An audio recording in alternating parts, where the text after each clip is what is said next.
You're listening to Crazy Shit in Real Estate. You'll be amazed at all these wild but true situations that others have found themselves in. Because on this show, you'll hear uncensored, unbelievable stories from the world of real estate. I'm Leigh Brown. Let's dive right in. I'm Leigh Brown. This is Crazy Shit in Real Estate. And today I'm bringing to you a seasoned conversation from the Rock-n-Roll Realtor.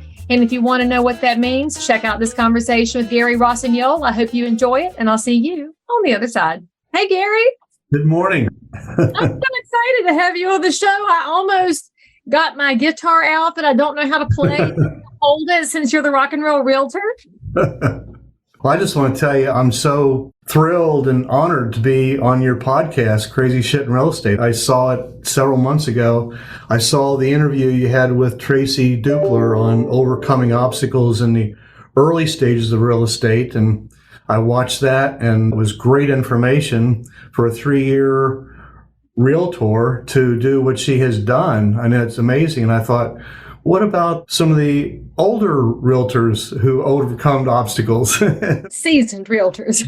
Right, exactly. We're very seasoned. So I emailed and got a response right away. I thought, oh, wow, this is great. I'm going to be on her show. Well, nothing makes me happier than when realtors want to make each other better. And in fact, what was unique about Tracy is you and I both know, as the seasoned realtors in the room, there's not many that are early stage that are willing to just be vulnerable and transparent and share. And the older we get, the more we realize it's not exactly rocket science, but we are absolutely capable of being helpful. So I'm so glad you said yes to being on the show. And tell my audience a little bit about where you're located and how many years it takes to become seasoned. And tell them a little bit about Gary.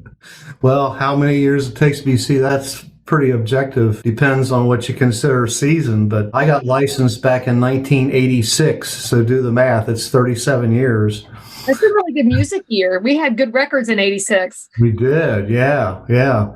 And I got into real estate. I played music through high school and right after I got married for a while, and then decided to go into the family business. I did that for a while. And then back in 1999, I didn't play music for like 30 years. And I got that infamous phone call from Bob Myers from high school, and he says, we're putting the old band back together. Now, I related that to the movie The Blues Brothers, which I love the movie. And once a year, that little fleeting thought went through my head, that'll never happen. Well, it happened. And we got together to play our 30-year high school class reunion. Fun. And so me and one of the other guys, we kept the band going all this time. Now we're 23 years later, still playing. And the way I became the Rock-n-Roll Realtor, I went to a networking group called H7, and sitting across from me was an insurance guy, and he called himself the musical insurance guy. And I said, that's pretty cool. His name's Gary too. And I says, how'd you come up with that? He says, well, my family plays music. I tune pianos. He said, just a handle that I came up with. He says, it's done me pretty well. He says, well, you're the Rock-n-Roll Realtor. And it's done. Voila, there it was. I went, hey, that's kind of corny, but I was told a long time ago, if you want to make a difference in this business, watch the way the crowd is going and go the opposite way. And it usually works and you're going to stand out. So I went on a for sale by owner call the other day, and the guy came out his front porch. He says, the Rock-n-Roll Realtor. People know that, so that's kind of cool. And it rhymes with your last name a little bit since it's Rossignol. So there's you say it right, the French way, yeah. Well, that's Madame Moulinax all those years ago. If she's listening to my podcast, which is highly unlikely, she'll be very proud. Well, I got a lot out of that, and I watched several other your podcasts, and I'm so nervous being on your podcast, and every Saturday I do my own radio show. I'm never this nervous to do that when I'm on your side. Well, tell me how you got the radio show going. Was it an accidental encounter, or is it a paid show, or is it a little bit of both? Because frankly, Gary, I have been trying to get a radio show here in Charlotte forever, but one of my dear friends and competitors keeps it on lockdown, and he won't let me have it. So tell me how you got yours. Many years ago, back in 1992, I was invited to be a guest on a local radio station. They did a show every Wednesday, and he had me on regularly. So then I started my own show on that station on Sunday mornings. And my idea of doing a radio show is telling the truth, helping people, teaching them things, letting them know what's really going on. So one of my big competitors in town didn't like what I was preaching because buyer agency was just coming into vogue at the time. And I was one of the first buyer agents in Cincinnati. And they didn't like what I was saying on the radio. So they came in. Now, I work on a budget and I work on a billing system with my sponsors. And the billing system was every 30 or 60 days they'd get paid. Well, they came in and put cash on the table and bought the hour behind my hour. And they sat there, 2 or 3 guys would sit there and say, we got a new listing over on Oak Street. It's a 3-bedroom. They do that for an hour. And it's like, boring. Dreadful. So I went in one day, no producer, no bumper music. They canceled my show. The following week, that show was gone. They bought that hour just to get me off the radio. So it was nasty for a while. And so years went by, and finally this radio station I'm on right now, they asked me about advertising on their show. And I says, have you ever thought about doing a talk show? And they said, well, yeah, we'd love to have it. You want to do a talk show? I said, yeah. So I told them my story, and they promised me they would never, ever let another real estate company do a show on their station. It's kind of a family station. And it's the oldest rock and roll station here in Cincinnati, which most of the music they play on that station, my band plays. So it's 13 years now. And now I have mortgage lenders on, attorneys. Tomorrow I have Phil Crawford, who's the voice of appraisal, which is interesting because your last 2 podcasts were about appraisals. And Phil is very flamboyant. He says, Gary, just bring me on, introduce me, and say, Phil, what's going on? And he says, and I'll fill the hour. And he's all for not allowing the non-licensed, non-regulated, no experienced education folks come in and do the data collection.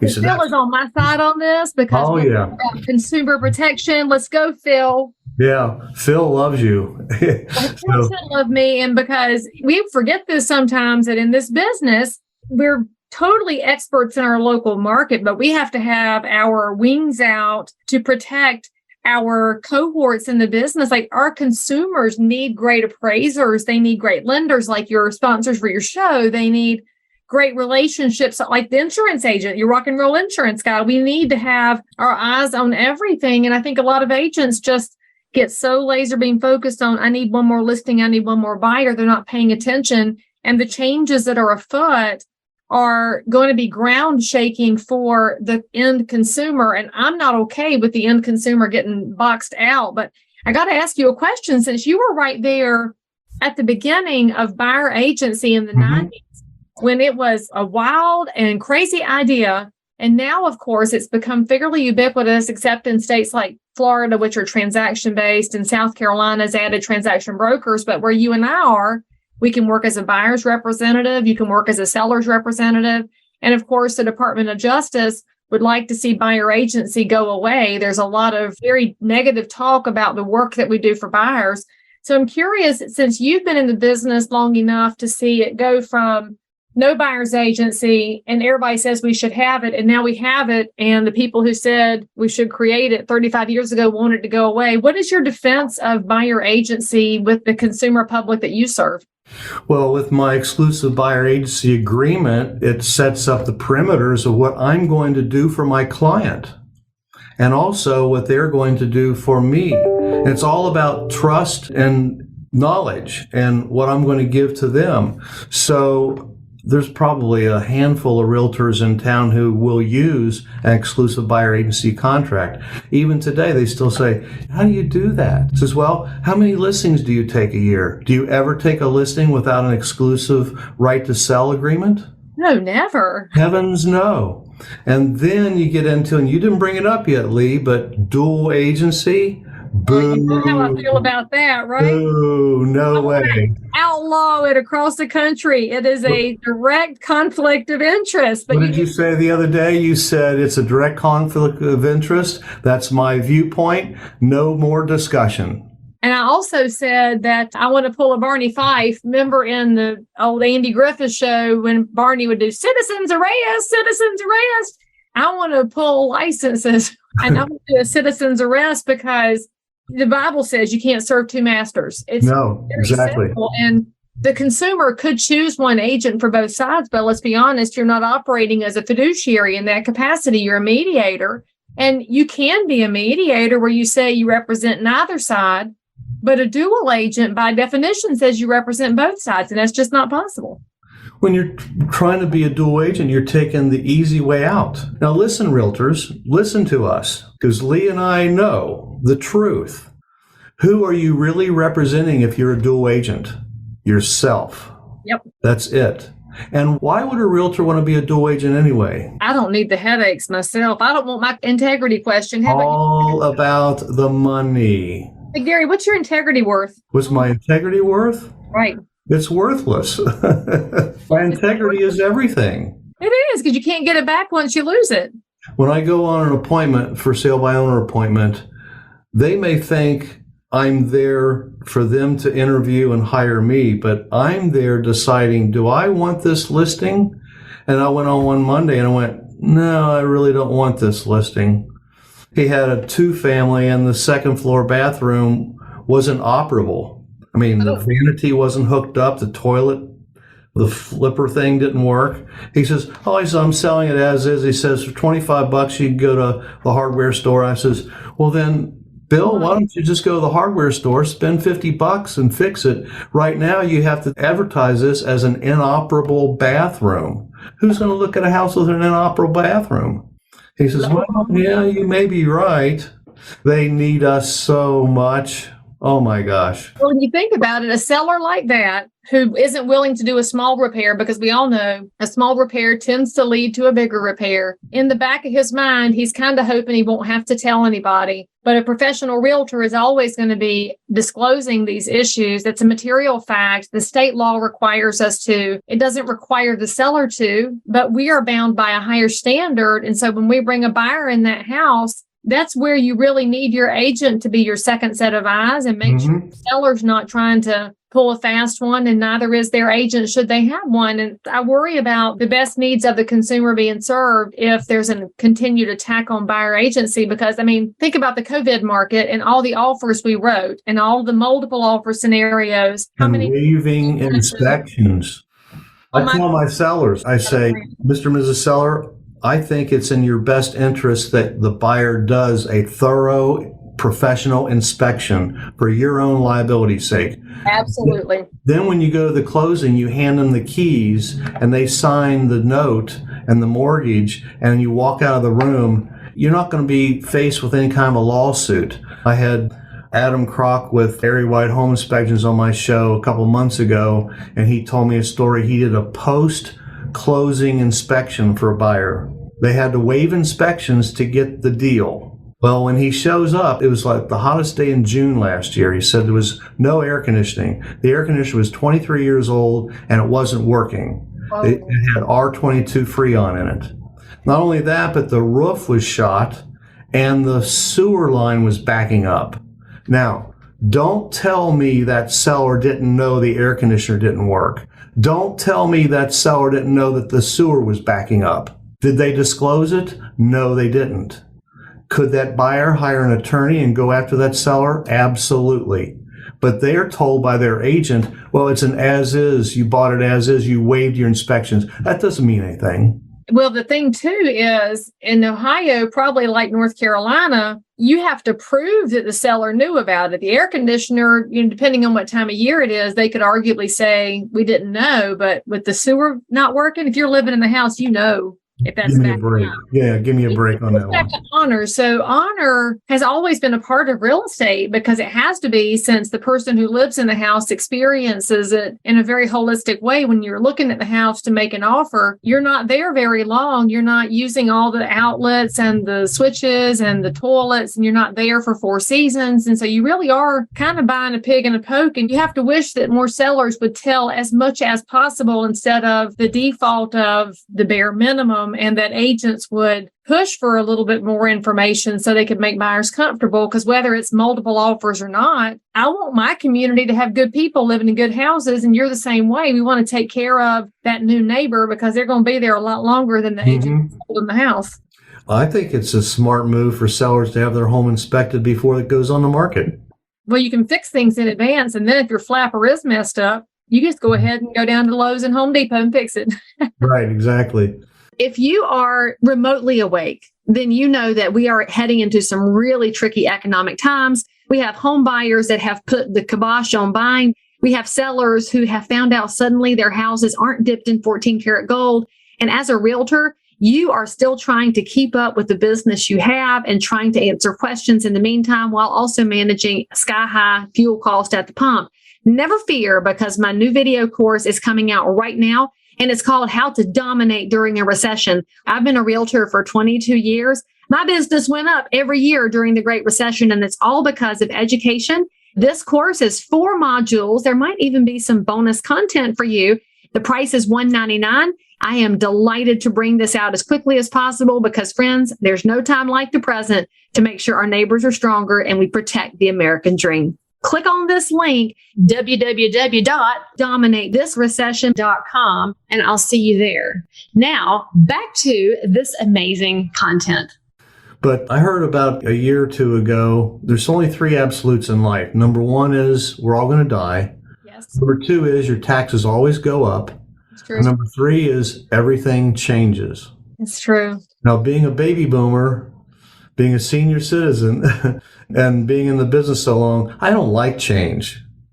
But I have to change. I have to learn to change with the times. For you new agents who have been around for, 3, 5, 10 years, think back when I got licensed in '86. We didn't have the internet.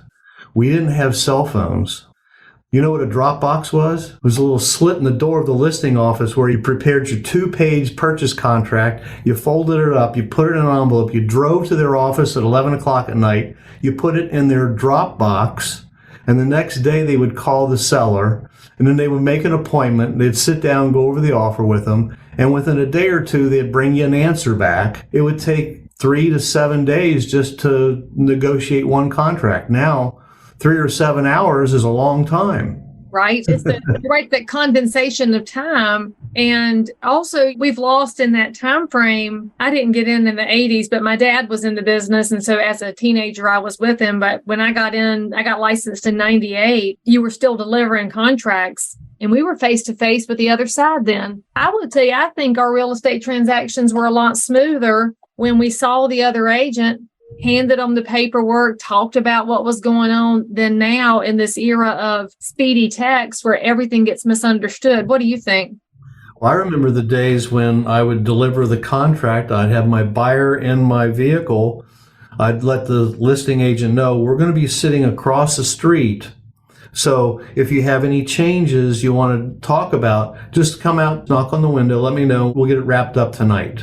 That's a pretty efficient way to do it, except maybe just us in the car without our clients. Even though I represent the buyer and you may represent the seller, but guess what? We're on the same team. We're going for the same purpose because the buyer wants to buy the house. The seller wants to sell a house. We're not really adversaries.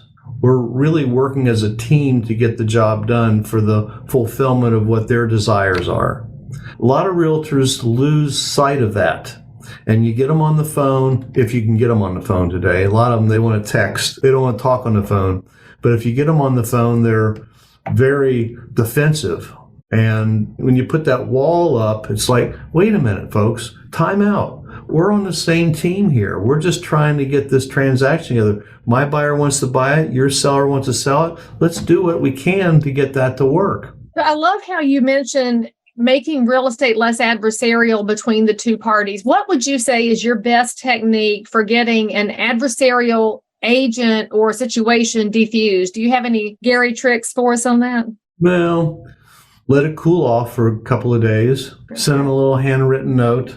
I had an incident last week with an agent, and it didn't go real well. He was a little belligerent on the phone, so I let it cool off for a couple of days. I went and bought one of those little power banks, and I sent that to him with a little handwritten note that said, Sometimes we have a bad day. You and I had a bad moment. I just want to apologize for my part in the situation. And I religiously use my power bank. I wanted to give you this little gift as a token of my generosity to help smooth things over and to help power your future business. His response to that? I haven't heard anything. Haven't heard anything yet? No. Well, if you send it to his office, he may not have gone in there. So I'm sure you'll get a nice thank you back or a phone call or a text. I hope so. But when something lays heavy on your head for more than an hour or two, you got to step up to the plate and you got to take care of it. I love that. Okay, that's life advice, y'all, especially if you are somebody who finds yourself in tense situations a lot. Use the Gary advice. If it's weighing on you for more than an hour, take some kind of action. And even if they don't respond, you did. So I love that. Did whatever I could, yeah. That's your bad advice for the day. Okay, so Gary, you've been in the business more than a minute. You know, on my show, on some of those episodes, we got some really good stories. I know my listeners and viewers want to know, what in the world has the Rock-n-Roll Realtor encountered in these 37 years of real estate? Oh my gosh, we don't have enough time. Well, one thing, when I first got licensed, my first broker, Olga Hawkins, I was preparing to go on my very first appointment. This is the best advice I ever got. She says, Gary, she says, they're going to ask you how long you've been in the business. She says, just say, oh, it seems like forever. And you know what? I'm on that very first appointment and I'm going through my flip chart and everything and doing everything I could as a newbie and stumbling and whatnot. But they asked me, says, well, how long you been in the business? I said, oh, it seems like forever. And they never asked another question. I got the listing. We sold it. And now that it's 37 years, some people say, man, he's an old fogey. And they ask me, how long you been in the business? I use the same line. Oh, it seems like forever. So it's funny that she knew what to say right before you walked in, because it did happen. Yeah, it did. But that's a real good one. Well, I have my allies that I lean on, my mortgage guru guys, my home inspector guys. Well, doing a radio show, I have to be really well up on my topic. So that's kind of a selfish reason I do the radio show, because I have different guests on all the time. Actually, they're sponsors. They pay for advertising. So I get so many minutes of spots a week. I sell them half of it for the cost that it costs me. So I get half the commercials. They get their commercials. They're happy. I refer them business and it works out. But I have to be on top of my game and I have to know the topic to be able to host a show like that. And that makes me sort of the authority. And when I started the show, the purpose of the show was, number one, to have fun, to enjoy the music I like, and to bring compelling, thought-provoking discussions that the listening audience will enjoy. And so every week I do a little music trivia, and I give away 2 $10 gift cards to Starbucks. And it's a simple little rock and roll music thing, and they have to call in with the right answer. Now, my producer gets their name, their phone number, their address, and I call them in a couple of days just to verify their address. Oh, and by the way, Sally, thanks for calling in on the show. I really appreciate that. What part of the show did you like best? Well, I really, really liked your music history, or I really, really like your guests that you have on. I get some great tips and blah, blah, blah. And says, so this house at 123 Main Street, do you own that house? Well, yeah. Have you thought about moving? I get 2 or 3 bits of business a year just by asking that question. But another thing that I really, really firmly believe in is in giving back. The last segment of my radio show I dedicate to a nonprofit organization called the Dragonfly Foundation. And the Dragonfly Foundation, they support pediatric cancer patients who have cancer and blood diseases. Oh. They don't do any medical research. Mm-hmm. What they do is they give comfort and joy and smiles on their faces by distracting them from their disease. Love that. I had a client once years ago. Their son had to have some major surgery and insurance only covered like half of it. And so mom and dad are bickering about money. They couldn't make their mortgage payments. They're losing their house.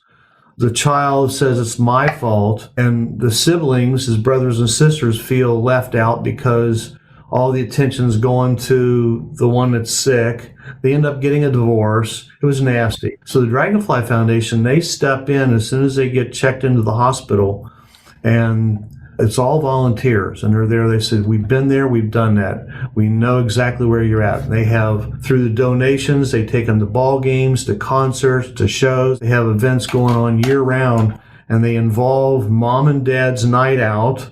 They have the landing where the kids can stay there for the evening, let mom and dad go out for dinner. The brothers and sisters are Dragonflies, and it's an unbelievable organization. So I give my last 15 minutes of the show to the Dragonfly Foundation. They have somebody that comes on, and we talk about the Dragonfly Foundation. So wonderful way to really be not just giving back, but amplifying the message that somebody in your audience probably needs to hear so they can take it forward and bring somebody else some comfort at a rough time. Yeah. Now, every couple of years, somebody comes in my life and is my hero. You're my hero this year because I've been to 3 of your live events. I've been on your podcasts and your webinars, and you really make an impression on me because of your beliefs in the realtor industry. And this was about 10 years ago. I was with another company. I've been with RE/MAX for over 25 years. But I left RE/MAX for a while to try something else out. I was with another company, and we have what's called the Circle of Excellence at the Cincinnati Area Board of Realtors, which I make every year. And back then, the broker had to get your ticket to go to the Circle of Excellence Awards Banquet. Well, my broker, there was only a couple of us that belonged to the Cincinnati Area Board of Realtors. The rest of the brokerage went to another board of realtors, which is kind of funny because now we've all joined together last year to one big board. But back then, my manager, I kept calling him. I says, did you get my ticket? They says, well, no. And their answer to me was, have you thought about changing boards of realtors? I said, changing boards of realtors? I'd rather change brokers. And my wife heard me, and she went, and I hung up. She said, did you hear what you just said? I said, yeah. So my next phone call was my coach. I called Tim, and I says, Tim, I says, here's how the conversation went. He says, Gary, we're having lunch today. Meet me at 12:30. And he told me at lunch, he says, you've already made up your decision. Exactly. You said it out loud. He said, so this is Tuesday. You've got till Friday to make 3 appointments with 3 other brokers. He says, by Tuesday next week, you make a decision. So my hero that year was Chris Beersford, who's the owner of RE/MAX Preferred Group. It was going to be a 15-minute interview, right? It was an hour and a half. And I fell in love with her, and her husband, Miles, had my paperwork already done, and he jumped in his car and headed for Columbus and switched me over that day. Really, that's a high level of customer service right there. And that's how important the realtor industry is. And my family is the Cincinnati Area Board of Realtors, which is now called the Realtor Alliance of Greater Cincinnati, because we joined boards of realtors to help facilitate education and the code of ethics. And we had more committees at the Cincinnati Area Board of Realtors than the other board.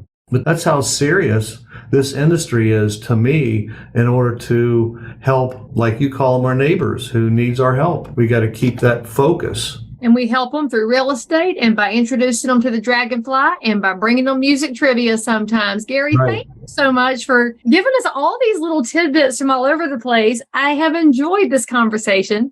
If somebody wants to find a great Cincinnati realtor who happens to know rock and roll and they really want to talk to you, how can they find you?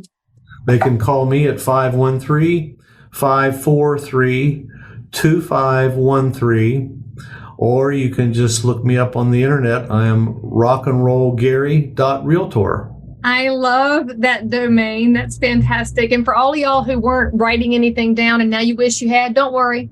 All of Gary's contact information is in the show notes for this episode, so you have a chance to connect. Make sure that you drop a comment down here below, say something nice about Gary, or you should probably make a direct ask to be on his radio show. You don't know if he'll say yes. And then in the meantime, hit the bell and subscribe so you can come back and see who I talk to next, because you never know. But Gary, I'm so glad for what you've brought to your community and what you brought to the show today. Thank you for coming on. Thank you, Leigh, and thanks for being my hero.